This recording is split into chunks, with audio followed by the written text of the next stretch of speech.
Good morning, students. Today we are going to start our moral science class. So everybody take out your moral book and open page number 46. Today we will study chapter 11, the milkmaid. So let's come to the point.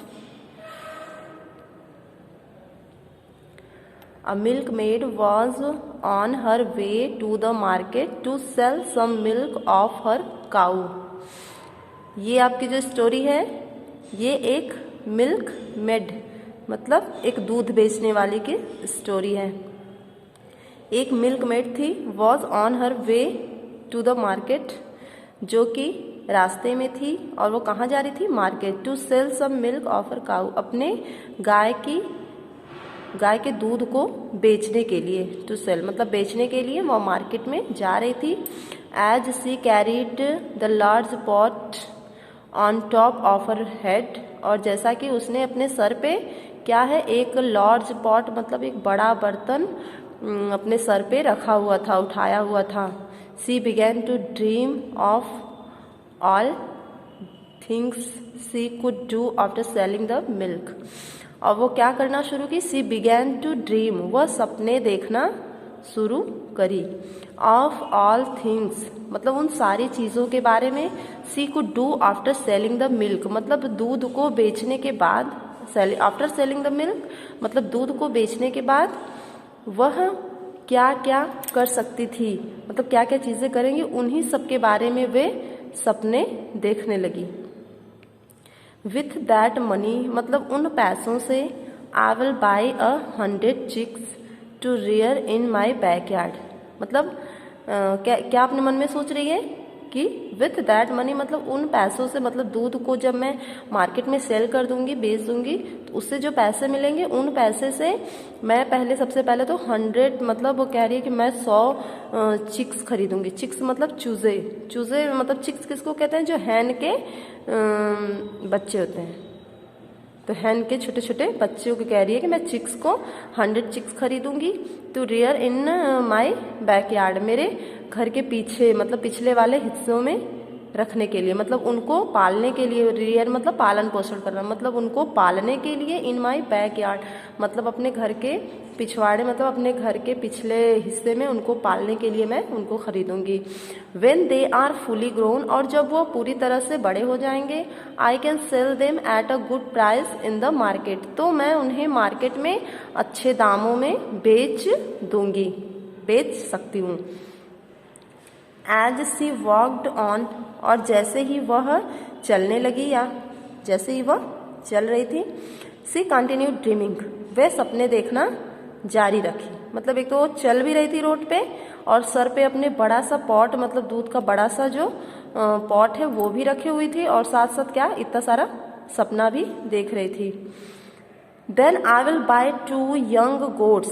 अभी तो पहला सपना इसने देखा। पहला सपना क्या देखा कि जब मैं उस दूध बेच के पैसा पाऊंगी तो उन पैसों का मैं 100 चिक्स खरीदूंगी, मतलब हैन के बच्चों को खरीदूंगी और उनको अपने घर के पिछवाड़े में पालूंगी, अपने घर के पीछे वाले हिस्से में उनको रखूंगी। और जब वो बड़े हो जाएंगे तो फिर उनको मैं अच्छे दामों पे बेच दूंगी। अब देखिए फिर दूसरा सपना क्या देखना शुरू कर रही है। Then I will buy 2 young goat और मैं 2 छोटी बकरियों को खरीदूंगी। And rear them on the grass close by और मेरे नज़दीक वाले घास पे मतलब नज़दीक का जो घास का मैदान है वहीं उनको रखूंगी, उनको पालूंगी। When they are fully grown और जब वे पूरी तरह से बड़े हो जाएंगे, मतलब बकरी के बच्चे जब पूरी तरह से बड़े हो जाएंगे, I can sell them at an even better price, तो फिर मैं उसको बहुत अच्छे दामों में बेच सकती हूँ।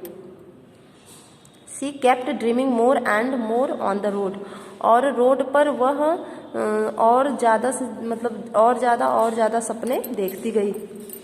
स्टिल ड्रीमिंग अभी तक वह सपना देख ही रही थी। सी सैड टू हरसेल्फ मतलब अभी तक सपना देखते हुए सी सैड टू हरसेल्फ उसने खुद से मतलब अपने आप से कहा, soon I will be able to buy another cow और फिर बहुत जल्द ही मैं एक गाय खरीदने के एबल हो जाऊंगी, मतलब लायक या काबिल हो जाऊंगी। And I will have more milk to sell, और फिर मेरे पास ढेर सारा दूध रहेगा बेचने के लिए। Then I shall have even more money, और तब मेरे पास और भी ज़्यादा पैसे हो जाएंगे। मतलब और ज़्यादा जब गाय खरीद लूँगी तो फिर उसके बाद उसका दूध बेचूंगी तो मेरे पास और भी ढेर सारे पैसे आ जाएंगे। विथ दीज हैप्पी थाट्स, इतने सारे मतलब अपने मन में खुशी से वो सोच विचार कर रही थी। She began to skip and jump, तो इतनी सारी बातें वो सोच के क्या हो रही थी, खुश हो रही थी। खुश होके वह क्या कूदना और ऐसे चलते चलते मतलब छलांग लगा रही और कूद कूद के चलने लगी खुशी के मारे। Suddenly she tripped and fell, और अचानक से क्या हुआ, सी ट्रिप्ड, वह फिसल गई, एंड फेल, और गिर गई। The pot broke into pieces and all the milk spilled onto the ground, फिर क्या हुआ कि उसका जो पॉट है ब्रोक इनटू पीसेस, उसका जो दूध का बर्तन था वो बिल्कुल टूट गया, टूट के टुकड़ों में बिखर गया। And all the milk spilled, और सारा दूध उसका क्या है, सब नीचे गिर गया जब on to the ground, ground पे स्पिल्ट हो गया, मतलब बिखर गया या फैल गया। Now the dream of the milk maid shattered, तो अब क्या हुआ, अब जो मिल्क मेड का जो सपना था वो क्या था, सैटर्ड मतलब पूरी तरह से बिखर गया। And she said down crying and said, और वह बैठ गई, क्राइंग एंड सेड, और रोने लगी और कहने लगी, क्या कही, I will never dream on the road, कि मैं रोड पे कभी सपना नहीं देखूंगी, मतलब रोड पे चलते हुए मैं कभी सपने नहीं देखूंगी। देन स्टूडेंट, आपको स्टोरी कैसी लगी? I hope that you like this story. So everybody do exercise A of this chapter and revise this story once again yourself.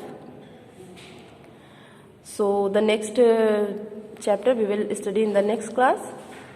We have just done for today. Bye everyone. Take care.